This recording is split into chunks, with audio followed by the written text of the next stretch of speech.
Sermons, bom dia. Terminamos na semana passada a escatologia individual. Obviamente que existem outros assuntos a serem tratados ali, mas como nós sempre falamos, nós não vamos exaurir, nós não vamos tratar exaustivamente o tema, nós vamos tratar aquilo que nós precisamos tratar, dentro daquilo que nós podemos tratar, até porque se fôssemos tentar exaurir, nós ficaríamos alguns meses ou anos aqui tratando sobre escatologia individual. Hoje vamos começar a falar sobre a escatologia geral. Assim como nós vimos a escatologia individual, e vimos que ela diz respeito a algo particular, diz respeito a cada um de nós, cada indivíduo, falando sobre a eternidade, como uma questão particular, minha, sua. A escatologia geral ela já vai tratar de uma questão mais geral. Como a palavra mesmo já diz, o termo mesmo já diz, falando sobre grupos de pessoas, os eleitos, os réprobos, a eternidade com o Senhor, a eternidade na perdição. Então é algo geral. A escatologia individual ela é específica, você vai tratar especificamente de algo. Você está olhando ali para um automóvel, você está olhando no geral, o panorama do automóvel, mas se você abre o capô e você vai tirar uma mangueirinha ali, você está sendo específico. Então aqui nós estamos partindo para aquilo que é geral. Então nós vamos ver a questão do envolvimento do reino de Cristo. E nesse sentido, qual é a atitude que o ser humano pode ter, que o crente deve ter com relação a escatologia? Então a gente vai ver alguns textos bíblicos de como nós podemos ter esta atitude ou como não podemos ter uma atitude diante da escatologia. A primeira igreja, e o primeiro texto que eu gostaria de pegar é a atitude da igreja de Laodiceia. Vamos lá comigo o texto de Apocalipse capítulo 3, versículo 15 e versículo 16.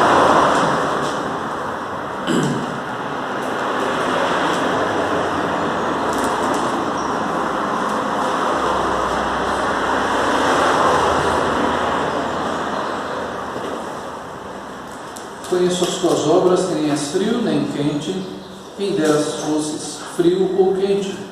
Assim porque és morno, e nem és quente nem frio, estou a ponto de vomitar-te da minha boca. Já estudamos esse texto, inclusive, vimos que pode existir uma menção a uma igreja de Laodiceia, que não é fria nem quente no sentido, pegando as águas mornas que chegavam até lá, e elas não eram nem quentes no sentido medicinal, que as águas termas normalmente são importantes na questão medicinal, e nem eram frias para refrescar, para tomar um bom banho, para se refrescar tomando a água. Então ela era uma água não apenas até inútil, mas até perigosa. Ela não serve nem medicinalmente nem para refrescar, ela é uma água que causa náuseas. Não é apenas um pedacinho de papel ali, esse papelzinho que não serve para nada, ele é inútil. É como se ela fosse alguma coisa que se fala, olha, ela não é só inútil, ela é perigosa. Se você de repente pisar naquilo, você pode se cortar. Então eu falo, olha, vocês são bons, vocês são inúteis em certo sentido. E também no sentido de indiferença. Tanto autores que falam dessa questão da inutilidade e da indiferença da igreja. Ela não tinha nenhuma função em si. O Hendrickson ele comenta o seguinte: a frieza para com os assuntos espirituais, o espírito de indiferença com respeito aos sinais dos tempos, marcam muitas pessoas igualmente nos dias de hoje.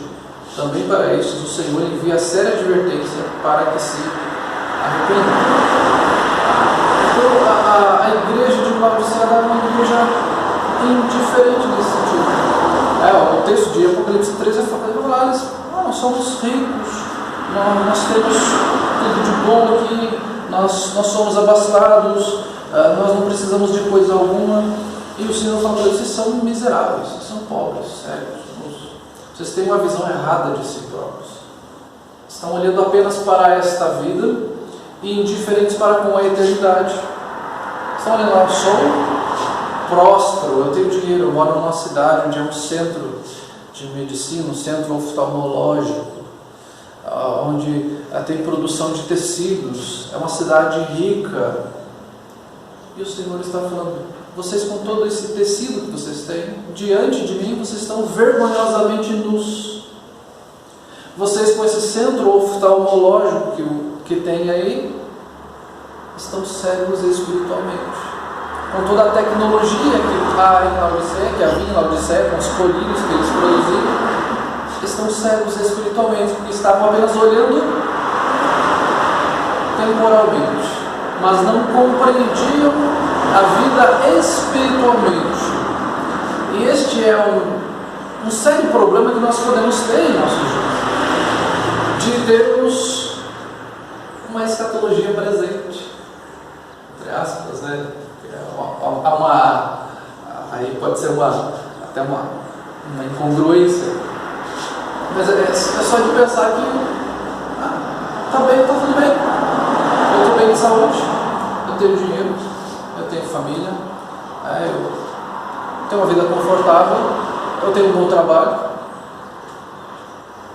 E o Senhor poderia muito bem falar para nós então, você que se acha tão abastado, você é miserável. Você que acha que está desfrutando desta vida, você não tem nada. Você está cego espiritualmente. Você está nu espiritualmente. Você está de forma vergonhosa espiritualmente.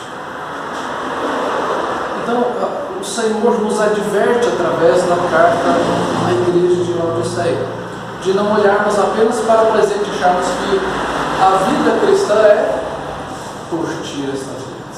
Eu vou desfrutar das bênçãos que Deus tem a me dar nesta vida, porque a vida é tão curta. A Bíblia nos fala, eu estou usando o texto bíblico, a Bíblia mesmo nos fala que a nossa vida é como uma neblina, é como a erva do campo, e que a minha vida passa como um sopro, então eu tenho que desfrutar dela. A Bíblia não está nos falando que a vida passa como um sopro para desfrutar da vida, no sentido de definição deste mundo, de desfrutar desta vida. Nós acabamos caindo nas ciladas do mundo, nas ciladas de Satanás, e deixando de lado a eternidade, deixando de lado o olhar para as questões espirituais. Pensamos mais eu preciso pensar em ganhar dinheiro, no futuro dos meus filhos, e nisso e naquilo. Nós vamos cair naquele mesmo caso que Jesus fala, louco, ainda hoje, individual. Eu vou destruir esses celeiros, eu vou construir os maiores, vou ganhar dinheiro. Ainda hoje medieval. Então é não olhar para a eternidade, para a questão espiritual. É olhar para a vida cristã como se ela fosse apenas isso. Carro, casa, dinheiro, saúde, segurança. E não pensarmos no reino, não pensarmos na eternidade. O Senhor ainda fala à igreja de Laodiceia, versículo 19: eu repreendo e disciplino a quantos amo, sê pois zeloso e arrepende-te. O Senhor está falando, eu estou repreendendo, estou disciplinando vocês porque eu amo vocês, estou mostrando a situação em que vocês estão, porque eu amo vocês. Quando um pai chega para um filho e fala, olha, vai lá no espelho e olha lá no espelho do seu rosto, ele está todo sujo, você falou que foi lavar o seu rosto, você escovou os seus dentes, vai lá, mostra os dentes para o espelho dele. O pai tem uma atitude de amor para com o filho, não quer que o filho fique sujo, não quer que os dentes estraguem, que fique com dor de dente, que tenha problemas, que vire a chacota na frente dos outros, vai estar repreendendo, falando, aprenda a se comportar, aprenda a fazer a sua higiene de uma forma correta. Assim o Senhor também faz conosco, nos mostrando, nos dando um espelho, falando, olha, vocês que acham que estão tão limpinhos, tão bonitinhos, tão piedosos, eu vou mostrar exatamente como vocês estão. O Senhor mostra que Ele está a igreja de Laodiceia. Vocês acham que estão bem, mas agora eu vou mostrar como vocês estão. E o Senhor está disciplinando, repreendendo a igreja porque Ele a ama. Então receba a repreensão do Senhor. E o Senhor fala que Ele está chamando a igreja de Laodiceia para ser zelosa, para viver a vida cristã com zelo. É nós cuidarmos daquilo que é de Deus. Ser zeloso é fazer a zeladoria. O zelador é aquele que zela pelo ambiente, pelo local. Quando se refere a zelador, é porque ele está zelando pelo bom ambiente, pela limpeza, pela assiduidade. Chega um lugar, está limpinho, está cheiroso, está bonito. Então seja zeloso para com aquilo que Deus te deu. Não é para você, eu vou desfrutar daquilo que Deus me deu. Não deu para você apenas desfrutar, deu para você cuidar daquilo que Deus te deu. Para você usar da forma correta. É você ser zeloso. Quando você trabalha em algum local, você é zeloso por aquilo que você tem no seu local de trabalho. Legalmente falando, não se deve levar o material de trabalho para casa, o carro da empresa. Você vai usar o carro da empresa. Você tem que zelar, porque aquilo é o teu material de trabalho da empresa. Os recursos da empresa são da empresa. Você faz toda ali a contabilidade e tudo mais, mas aquilo é da empresa, não é seu. O dinheiro, os bens que tem ali, são da empresa. Então nós somos zelosos por aquilo que Deus nos deu. Ser zeloso e arrepende-te. Reconheça que há Ele que arrepende-te. Eis que estou à porta e bato. Se alguém ouvir a minha voz, se abrir a porta, entrarei em sua casa, cearei com ele e ele comigo. A igreja tinha deixado o Cristo para fora. A igreja achava que podia fazer tudo por si próprio, mas Cristo não fazia muito parte dele, podia ficar para fora. Cristo era mencionado, Cristo era lembrado em alguns momentos, mas deixa ele para lá. Eu elogio, eu falo bem, mas deixa ele num lugarzinho separado lá, eu vivo a minha vida e ele ficará distante de mim. Eu estou à porta. Eu estou aqui para ter comunhão, estar próximo da igreja. E a igreja está querendo viver sem mim, sem Cristo. A igreja que quer viver por si própria começa a viver pensando que este mundo é a única coisa que você tem para viver. E deixa Cristo de lado. E começa a se pensar naquilo, apenas o que o mundo pode nos oferecer. Que não é muita coisa, a não ser migalhas. O Senhor chama os indiferentes ao arrependimento, a pensar no Senhor, a pensar no reino, a pensar de uma forma não mundana, mas de uma forma espiritual.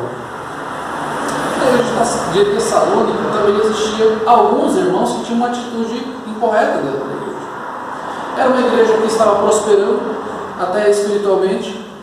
O apóstolo Paulo elogia em algumas questões esta igreja, mas haviam algumas confusões, algumas desordens dentro da igreja, e o apóstolo Paulo então escreve para repreender esta igreja em alguns problemas que existiam, algumas confusões que existiam com relação ao retorno de Cristo, e alguns ali fazendo um juízo errado acerca do reino de Deus, acerca da vinda de Cristo, até tinham deixado de trabalhar já.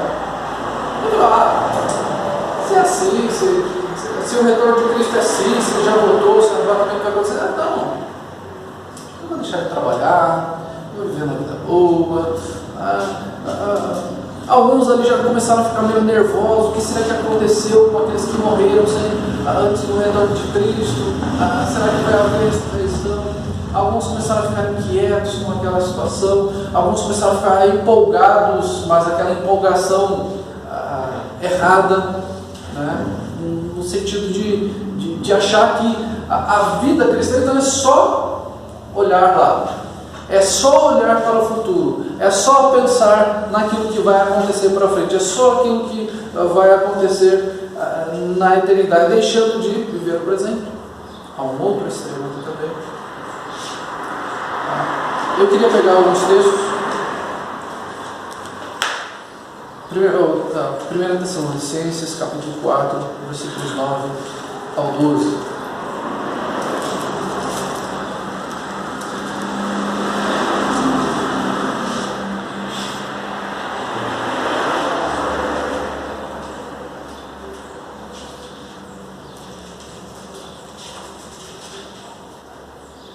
Veja como há um elogio do apóstolo Paulo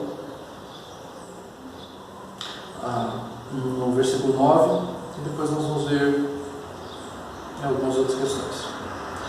No tocante ao amor fraternal, não há necessidade de que eu vos escreva, porquanto vós mesmos estáis por Deus instruídos que deveis amar-vos uns aos outros, e na verdade estáis praticando isso mesmo para com todos os irmãos em toda a Macedônia. Contudo, vos exortamos, irmãos, a progredirdes cada vez mais e diligenciardes por viver tranquilamente, cuidar do que é vosso e trabalhar com as próprias mãos, como vos ordenamos, de modo que vos porteis com dignidade para com os de fora e nada venhais a precisar. Então, aqui o apóstolo Paulo começa a fazer menção que há algum tipo de desordem já na igreja de Tessalônica. Fala: amor fraternal existe entre vocês, não preciso nem falar sobre isso, mas é importante que vocês progridam. É importante que não haja uma estagnação. Para não estar bem assim, vamos continuar assim. Não, precisamos crescer, precisamos amadurecer, precisamos nos aproximar cada vez mais do Senhor. Em nenhum momento a gente pode dizer aqui: agora nós chegamos, está tudo bem, está tudo tranquilo. Agora minha vida cristã, cheguei onde eu podia chegar, não precisa mais. Então o amor fraternal existia entre eles e era elogiável por Paulo. Mas existe um contudo aqui, já no versículo 10, ali, na segunda parte do versículo 10, quando fala contudo, nós sabemos que além do elogio vai existir alguma outra questão aqui. Contudo, vos exortamos, irmãos, a progredirdes cada vez mais, a diligenciardes por viver tranquilamente. Aqui já há sinais de uma certa desordem na igreja. E ele fala: cuidar do que é vosso e trabalhar com as próprias mãos. Aqui havia essa questão, provavelmente já de alguns irmãos já deixando mesmo de trabalhar, já vivendo a custa dos outros. Porque o Senhor vai voltar mesmo? Poxa, vou trabalhar. Eternidade vai ser gozo, alegria, bem-estar. Vai ser tudo isso mesmo, presença de Deus, que coisa maravilhosa. Mas aqui uma distorção escatológica. Se o Senhor vai voltar, estaremos com o Senhor, novos céus e nova terra. Então, para que me preocupar com o presente? Para quê? Eu vou aqui viver uma vida meio de qualquer jeito aqui. Tenho ali minha casinha, daí vou almoçar na casa de um irmão um dia, vou na casa do outro no outro dia, vou tomar um café na casa do outro, vou fazendo uma escalinha assim, vou vivendo. Vou falar: o irmão aí, de repente pode me dar um valor, e assim vou vivendo. Uma hora o Senhor vai voltar, eu estarei com Ele mesmo.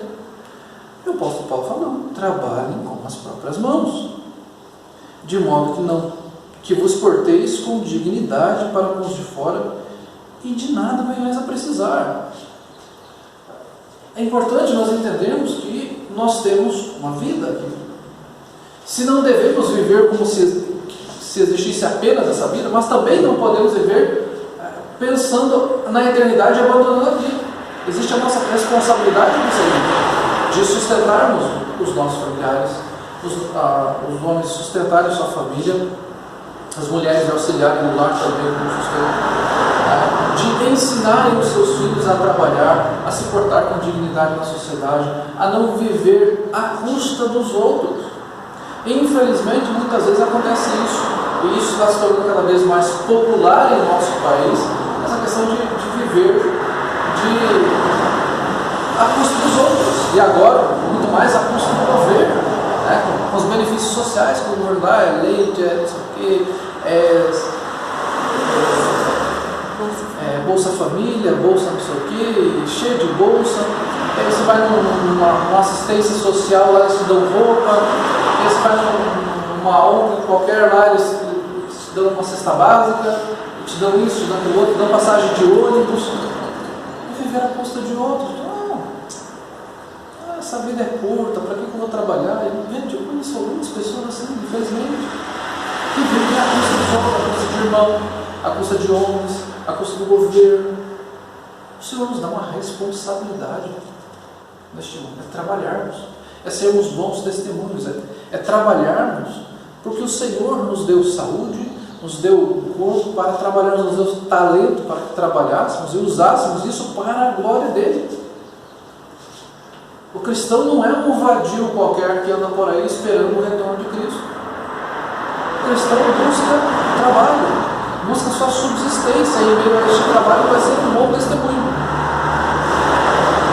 Sendo um bom mecânico, sendo um bom professor, um bom farmacêutico, sendo um bom pedreiro, sendo um bom eletricista, dando testemunho do Evangelho do Senhor, mostrando que aquilo ali que o Senhor deu para ele fazer, ele vai fazer com excelência para o sustento da sua família. Ele vai usar bem os recursos que o Senhor lhe deu. Que ele, sim, fazendo isso no presente, também está pensando na eternidade. Então o pensamento ele está no presente, mas também na eternidade. Pensando no testemunho que está dando para que outros creiam para a salvação. A segunda carta de Paulo aos Tessalonicenses, capítulo 3, versículos 6 a 10. Paulo escreve mais uma carta aos Tessalonicenses. Aqui havia uma certa confusão ali com relação ao retorno de Cristo, e novamente ele precisa escrever para tirar essas dúvidas, esses problemas da igreja. Ele escreve o seguinte, capítulo 3, versículo 6 a 10. Nós vos ordenamos, irmãos, em nome do Senhor Jesus Cristo, que vos aparteis de todo irmão que ande desordenadamente e não segundo a tradição que de nós recebestes. Então está falando, olha, vocês se apartem, vocês saiam de perto daqueles que andam desordenadamente, que não andam de acordo com alguém que vive de uma forma cristã. Se ele está andando de forma desordenada, não ande com ele, não se identifique com ele, não. Esse tipo de pessoa não vão andar juntos, isso é um tipo de disciplina. Nós vamos amar a todos os irmãos, ele está andando, está fazendo isso, está dando um mau testemunho, eu vou continuar andando com ele, vou continuar abraçando, vou continuar apoiando. Não, você vai exortar, vai repreender, e caso não haja uma mudança, aparte-se, afaste-se, porque ele não está dando segundo a tradição de nós, tradição no sentido de doutrina das Escrituras. Pois vós mesmos estáis cientes do modo por que vos convém mudarmos, visto que nunca nos portamos desordenadamente com vós, nem jamais comemos o pão à custa de outrem. Pelo contrário, em labor e fadiga, de noite e de dia trabalhamos, a fim de não sermos pesados a nenhum de vós. Olha, está falando, olha, nós não andamos desordenadamente, nós estamos aqui quando não estamos comendo a custa de outros, estamos trabalhando. O trabalho ministerial já era um trabalho, mas o apóstolo Paulo, quando não havia o sustento necessário dentro da igreja, não era enviado um valor necessário para a subsistência, ele voltava ao trabalho, ele ia fazer as suas tendas. Ele não ficava vendo as custas dos outros e falava, coitadinho de mim, vocês podem me dar um dinheirinho a mais, ou fazendo uma campanha da prosperidade lá na igreja, quiser mais dinheiro, fazendo um culto emocional. Ele fala, não, eu fui trabalhar, em labor e fadiga, de noite e de dia, trabalhamos a fim de não sermos pesados para ninguém. Posso não querer ser pesado para ninguém. Ele trabalhava, ele se importava com os outros irmãos, ele se importava com o testemunho.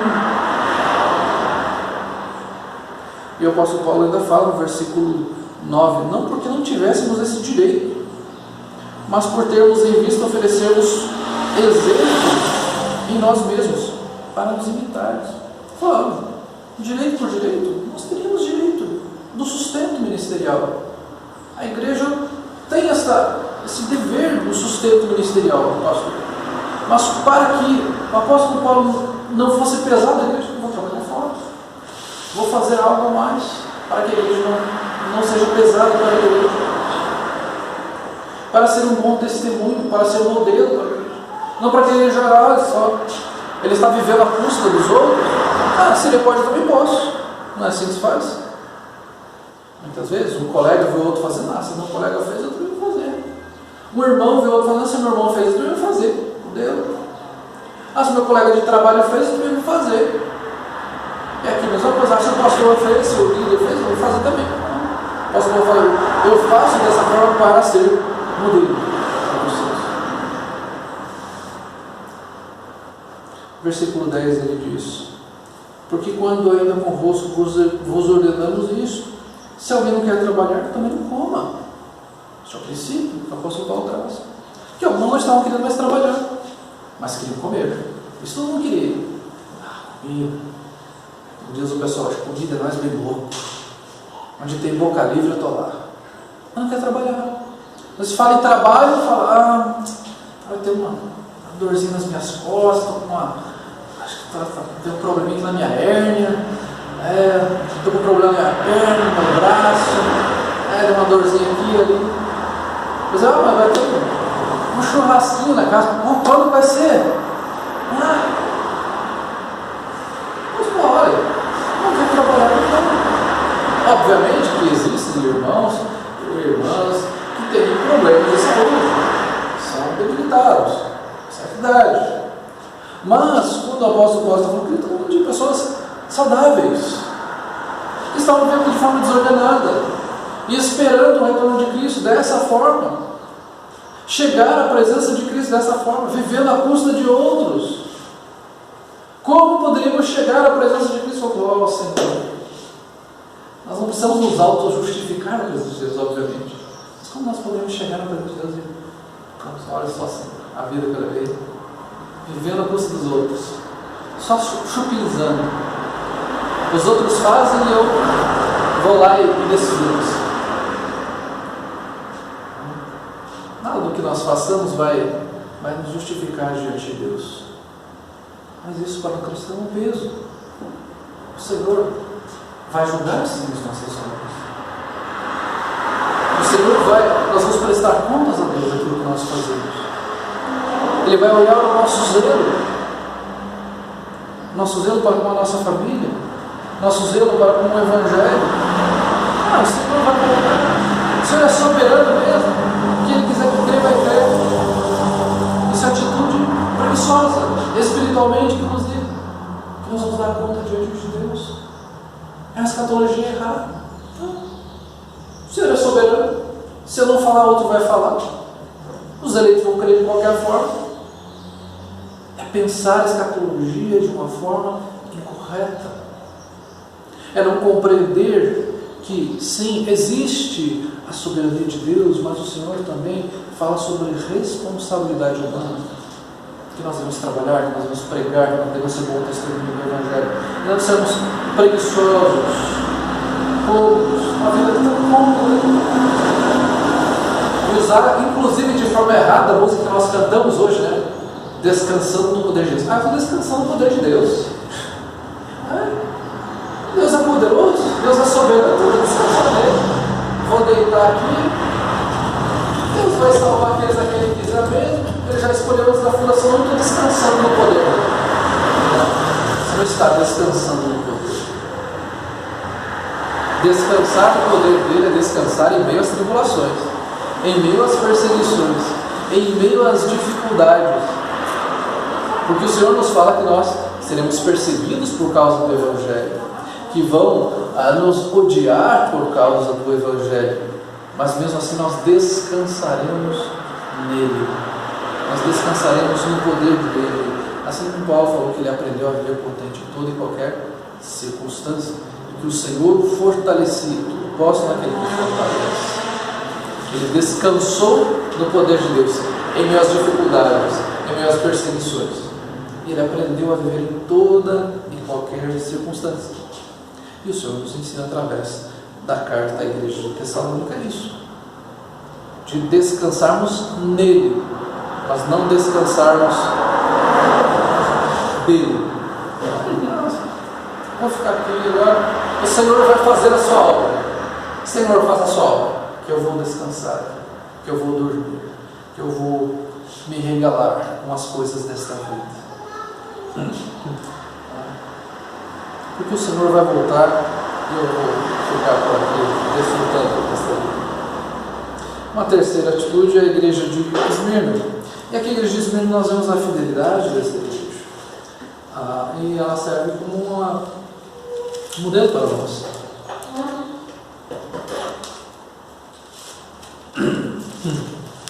Apocalipse capítulo 2, versículo 9.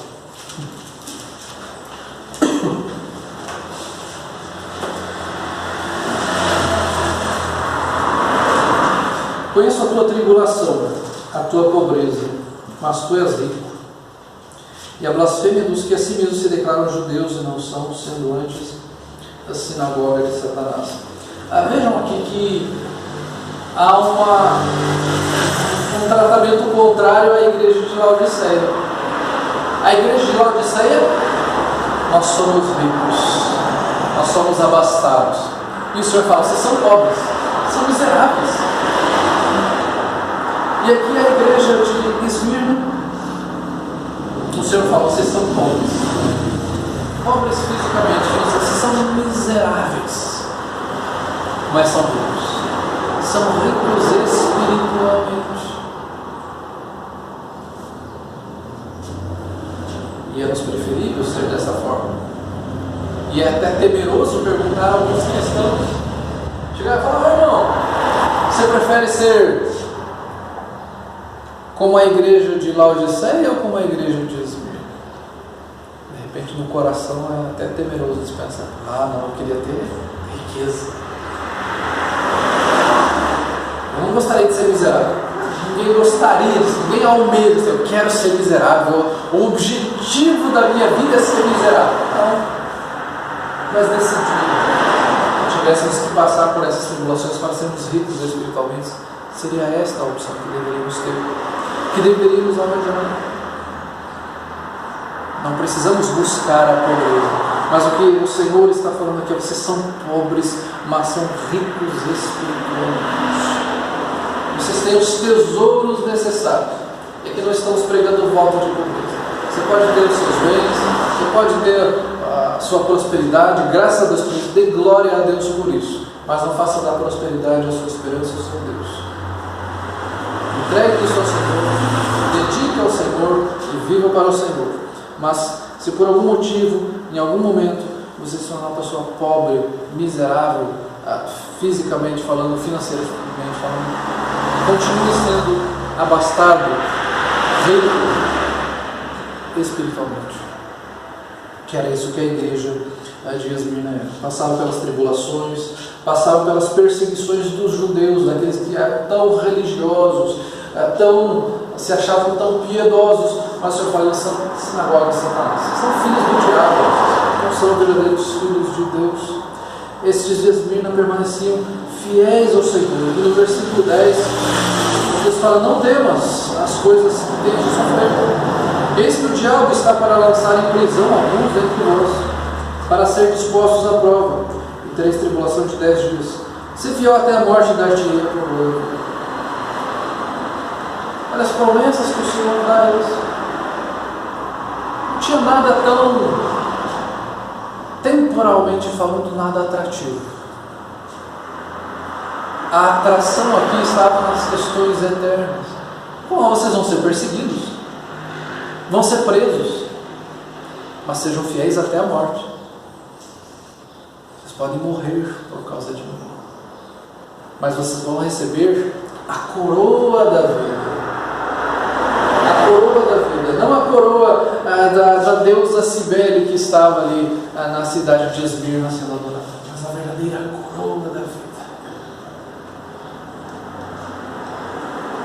Não busquem as coisas físicas, mas as espirituais.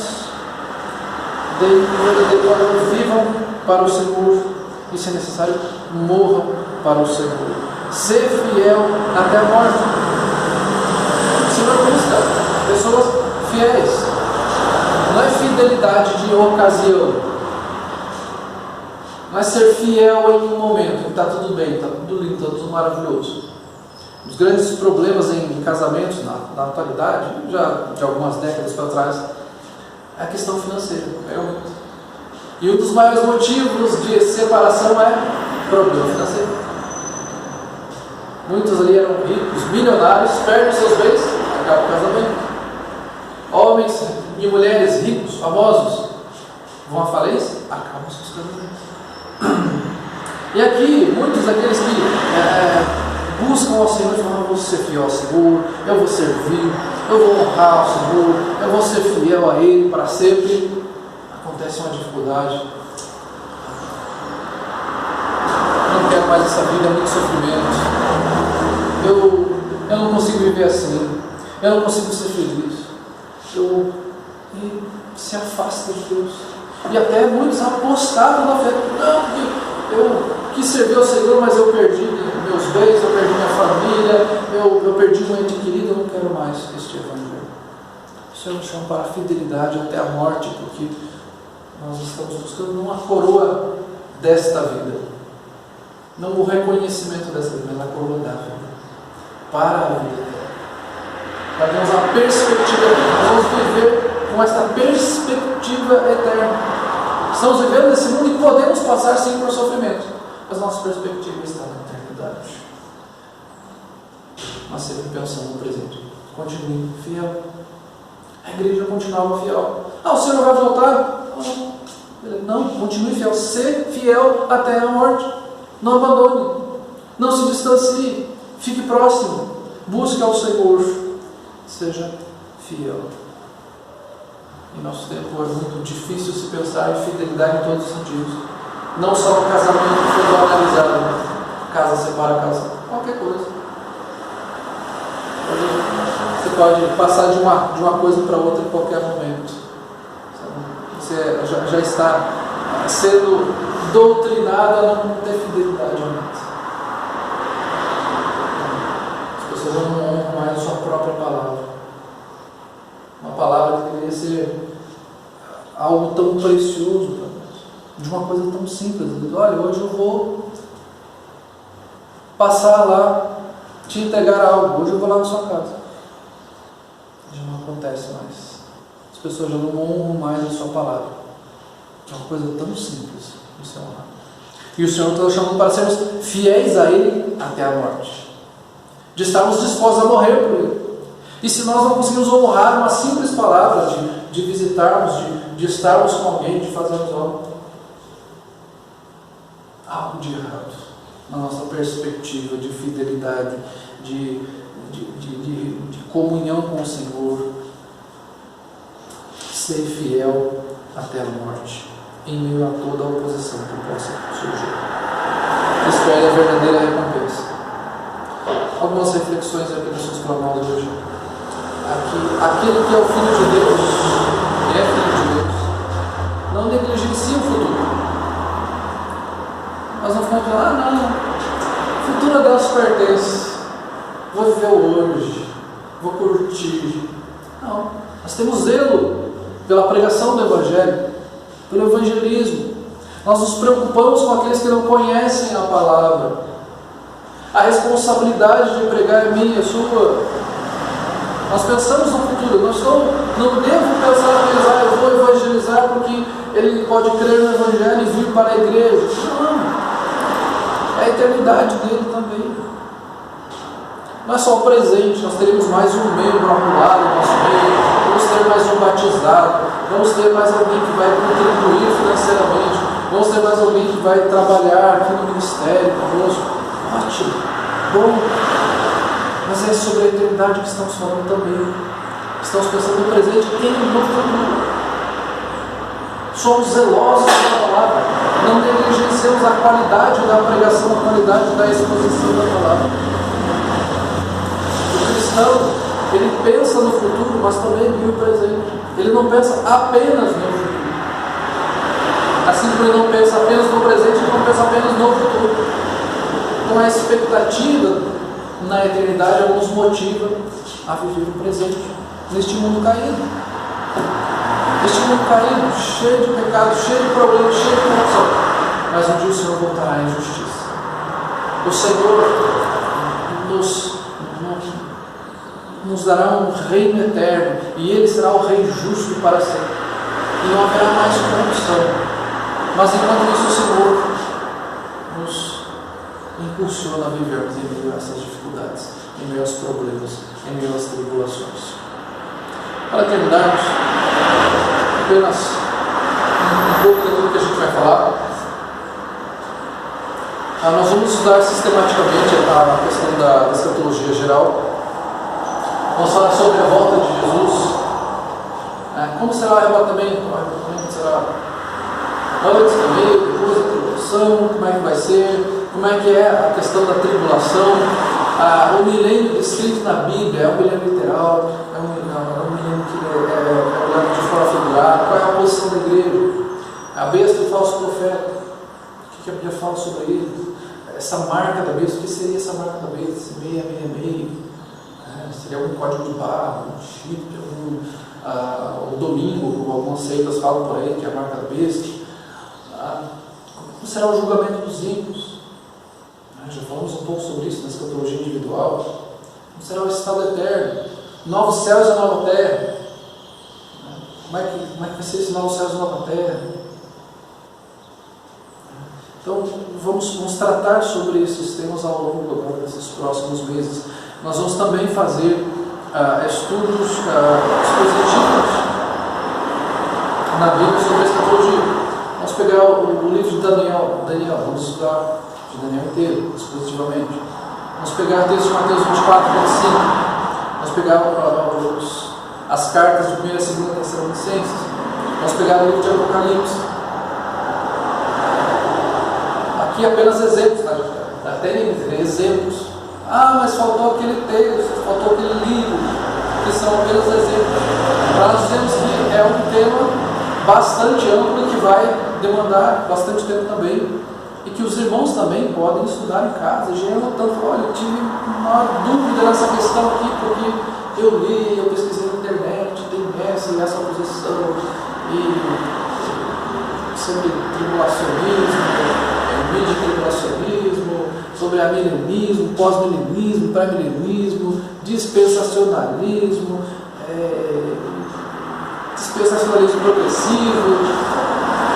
Nós vamos estudar a palavra de Deus e pedir que o Senhor nos capacite a